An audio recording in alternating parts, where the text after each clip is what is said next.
All right, get ready, because we're about to explore something that might make you view the night sky a little differently. What if I told you all those satellites we're launching, the ones promising us faster internet and incredible Earth observations, could actually have a hidden cost? Yeah, it's a reality and something we're just starting to grasp. Space may seem like this vast and boundless frontier, but the things we do up there can really have consequences down here. So what's the issue? I mean, we've been sending satellites up for ages, right? We have, but the number of them is absolutely skyrocketing. Think about it. Back in 2009, there were around 1,000 satellites orbiting Earth. Now, we're looking at over 10,000.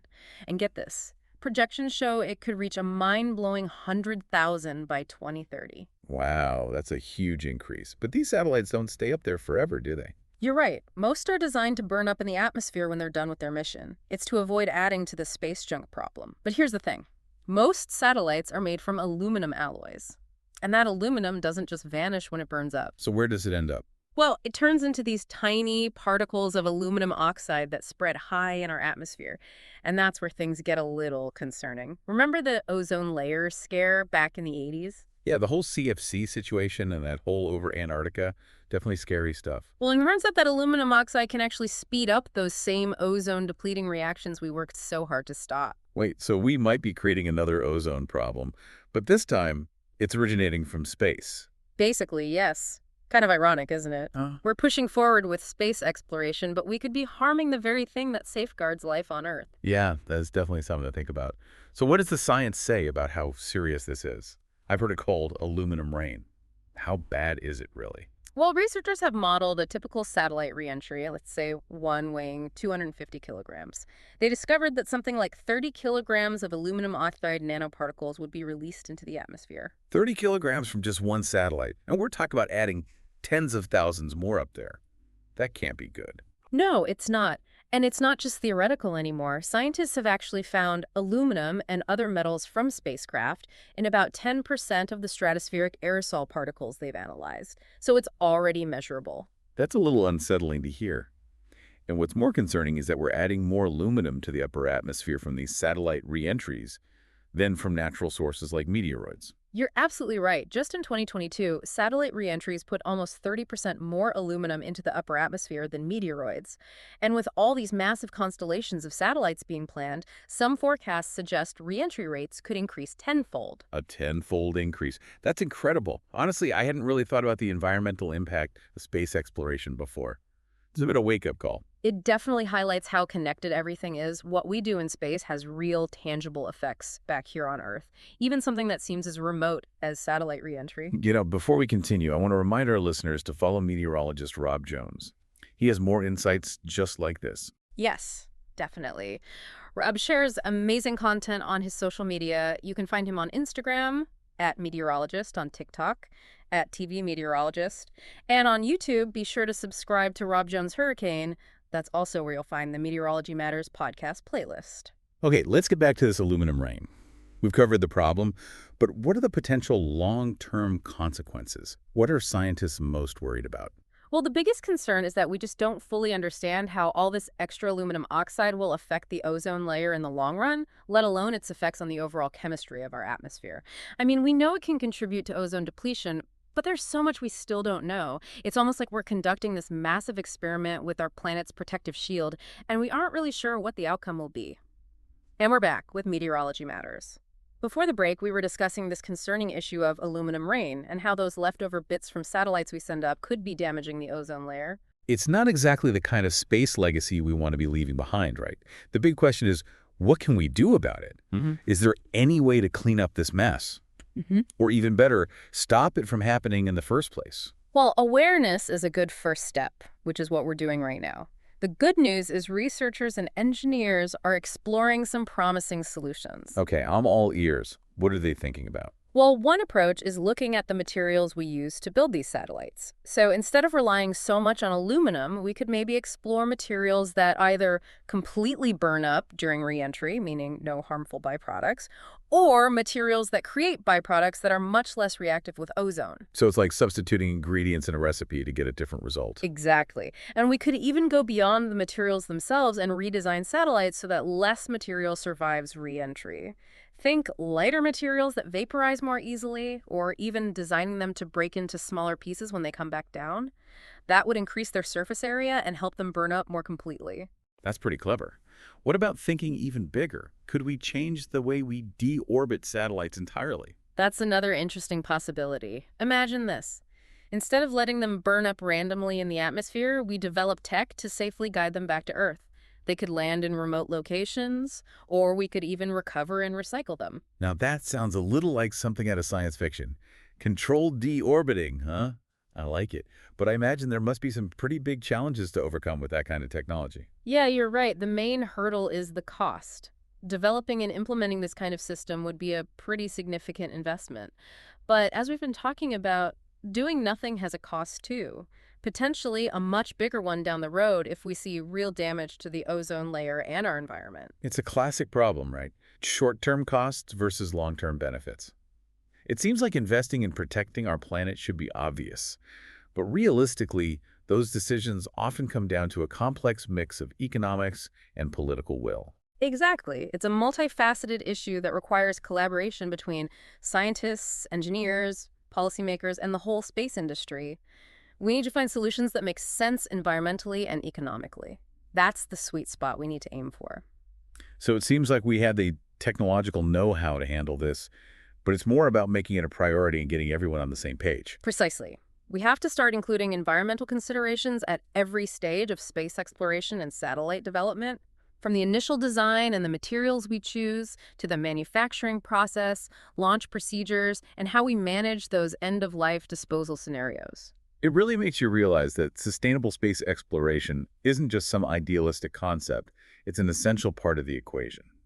But this isn't a problem for any one country to solve, is it? No, not at all. This is a global challenge, and it needs international cooperation. We need global standards for sustainable space practices. The health of our planet and the future of space exploration itself depends on nations and organizations working together to figure this out. It's a good reminder that environmental stewardship doesn't end where our atmosphere does. We have a responsibility to think big picture, even when it comes to something that seems as far away as space. Couldn't agree more. Space is a resource we all share, and we have to manage it wisely and responsibly. The choices we make today will have lasting consequences, and future generations will be the ones who inherit them. It's actually encouraging that we're having these conversations now. It shows that we're at least starting to consider the bigger picture and grapple with the consequences of our actions. Absolutely. It's a positive sign. You know, we've come a long way from those early days of space exploration where the focus was entirely on the incredible technology. So we've talked about some possible solutions and the need for change. But let's be realistic, we're still in the early stages of understanding the full scope of this aluminum rain situation. That's true. It's an area of research that's evolving quickly.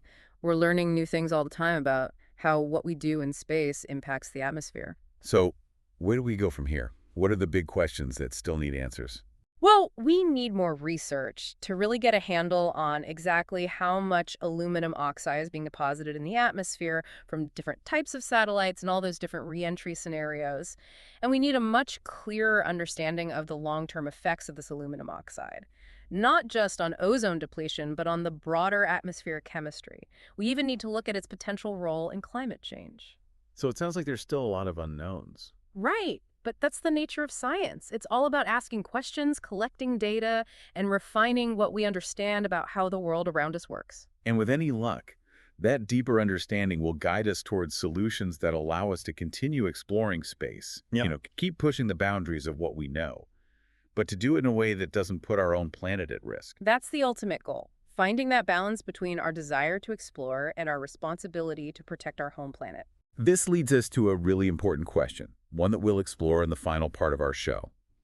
What does the future hold for sustainable space exploration? What can we do to make sure our adventures beyond Earth don't come at the expense of our own planet's well-being? Stay tuned for part 3 of Meteorology Matters, where we'll delve into those questions and chart a course towards a more sustainable future for space exploration. And we're back for the final part of Meteorology Matters. So far, we've really dug into this whole issue of aluminum rain, that unexpected consequence of all these satellites returning to Earth. We've talked about possible solutions, like new materials and even innovative ways to bring those satellites back down. but it still feels like we're playing catch-up with a problem that's growing incredibly fast. Yeah, I think that's a fair point. The speed at which space technology is moving, especially with so many new companies joining the commercial space sector, it often feels like it outpaces our ability to assess and minimize the potential damage to the environment. It's like we're rushing headlong into the future of space exploration, but we're still cleaning up the mess we made in the past. Kind of a paradox, isn't it? We use cutting-edge tech to explore space, but we could be creating problems that might eventually prevent us from exploring further. It definitely is a balancing act. But I think this growing awareness of the environmental impact of space exploration is a good sign that we're moving in the right direction. We're asking the tough questions and recognizing that sustainable space exploration isn't just some nice ideal, it's absolutely essential. So let's get down to it. What does a truly sustainable future for space exploration actually look like? How can we make sure our ambitions beyond Earth don't end up harming our own planet? I think we need a fundamental change in how we think about space. We can't treat space like some giant trash can where our actions have no consequences. We need a more comprehensive approach, one that recognizes that Earth and space are deeply connected. Protecting one means protecting the other. Earth and space as one interconnected system. I like how you put that. How do we take that idea and turn it into concrete action? Well, international cooperation is key. Space exploration shouldn't be about countries competing with each other, but working together to understand and protect our shared cosmic environment. We need to make existing agreements stronger, like those from the Interagency Space Debris Coordination Committee and those UN long-term sustainability guidelines. We also need to work toward international treaties that are more binding and hold everyone accountable. It almost sounds like we need a global space environmental protection agency, something similar to what we have for the oceans and atmosphere here on Earth. It's an interesting idea, and it's one that's gaining some traction. That kind of agency could keep track of the environmental impacts of space activities. They could develop and enforce regulations and help countries and private companies work together better. And speaking of private companies, they're playing a bigger and bigger role in space exploration these days. How do we ensure they make sustainability a priority? You know, public pressure and consumer choices can have a huge impact. We can choose to support companies that have a real commitment to sustainability. Companies that use environmentally friendly materials, invest in ways to reduce debris, and support responsible space policies. It's a reminder that we all have a voice in this. We can use our money and our voices to push for a more sustainable future for space exploration. Now, we've talked a lot about policies and global cooperation, but what about the role of technology itself? Can innovation actually help us fix some of these problems we've caused? Absolutely. Technology can be both the cause of problems and the key to solving them. We can channel our innovation into developing new materials that don't damage the ozone layer, propulsion systems that minimize pollution, and smarter ways to deorbit satellites that cut down on space debris.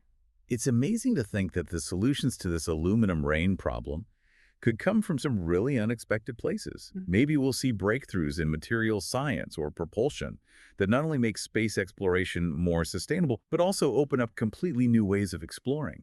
That's the great thing about science. It often takes us on unexpected journeys and reveals entirely new frontiers of knowledge.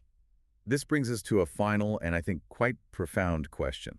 We've been really focused on aluminum rain as a consequence of our actions in space. But what other unintended consequences might we be missing? As we go further out into the cosmos, what are our responsibilities to protect the environment, not just here on Earth, but possibly on other planets and moons as well? That's a question that deserves a lot of thought, especially as we go further and further into space. Just like we work hard to protect those pristine environments in Antarctica or in the deepest parts of the ocean here on Earth, we should explore other planets and moons with that same level of respect and responsibility. We should aim to minimize our impact and preserve these unique places for future generations. It should be a guiding principle for us. It's humbling to think that we're not just explorers of the cosmos, but we also have a responsibility to care for it. As we push the boundaries of what humans can do and reach for the stars, we can't forget that real progress means making sure those stars continue to shine for generations to come.